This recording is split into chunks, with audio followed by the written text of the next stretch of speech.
வணக்கம் நண்பர்களே, நான் ஜெஸ்ஸி ஜோலி.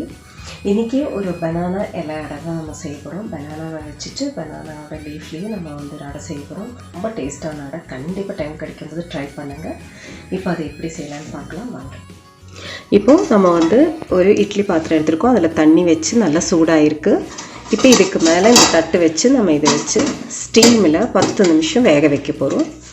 இப்படி வச்சு நம்ம மூடி வச்சுக்கலாம். ஒரு 10 நிமிஷம் நல்லா வேக வச்சுக்கலாம். நான் ராஃப் தேங்காய் வந்து திருவி வச்சுருக்கேன். இந்த பேனில் ஊற்றிருக்கேன். கொஞ்சம் வெல்லம், 3 அச்சு வெல்லம் தான் எடுத்திருக்கேன். அதோடு அதை வடிகட்டிடலாம். அது ஆல்ரெடி அதில் மண் இருந்தால் அது கொஞ்சம் நல்லா நம்ம வந்து சிரப்பு மாதிரி பண்ணி அதை வடிகட்டிக்கலாம். இப்போது இதில் வந்து நம்ம இதை வந்து நல்லா வந்து வணக்கிக்கலாம். இதை வணக்கிக்கலாம்.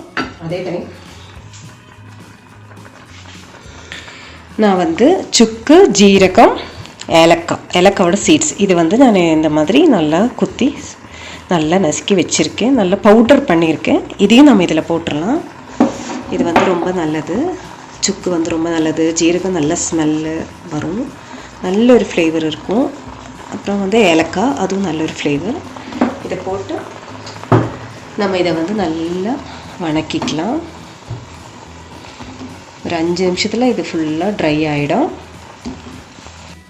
இப்போது இது நல்லா வெந்துருச்சு. நான் தோல் எடுத்து வச்சுருக்கேன். இப்போ இதை நம்ம வந்து நல்லா பிணைஞ்சிக்கலாம், மாவு பிணையிற மாதிரி. இதில் நமக்கு தண்ணி தேவை கிடையாது. இது நல்லா நம்ம மாவு மாதிரி பிணைய முடியும். இது சூடாக இருக்குது, ஆனால் நல்ல மாவு மாதிரி பிணைய முடியும். நம்ம நல்லா பிணைஞ்சிக்கலாம். ஒருவேளை நமக்கு வந்து இதில் கொஞ்சம் ஈரம் ஜாஸ்தியாக இருக்குது அப்படின்னா ப்ரெட்டு மிக்சியில் அடிச்சுட்டு ஒரு 2 ப்ரெட் அடிச்சுட்டு நம்ம சேர்த்துக்கலாம். ஆனால் அது தேவைப்படாது. ஏன்னா நம்ம தண்ணியில் போட்டு வேக வைக்கல, நம்ம வந்து ஸ்டீமில் தான் வேக வச்சுருக்கோம். அதனால் இது நம்ம பிணைஞ்சிக்கலாம்.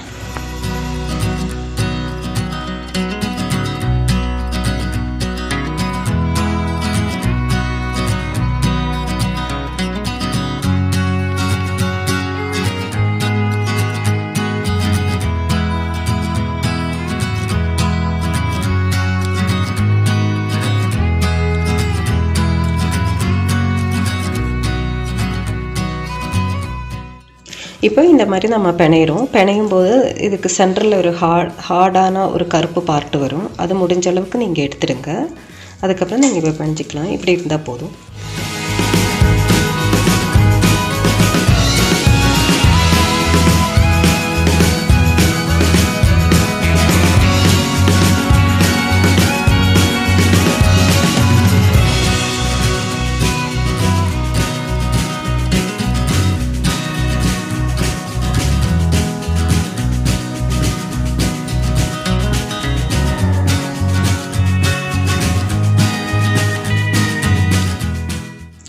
இப்போது இது நல்லா வெந்துருச்சு.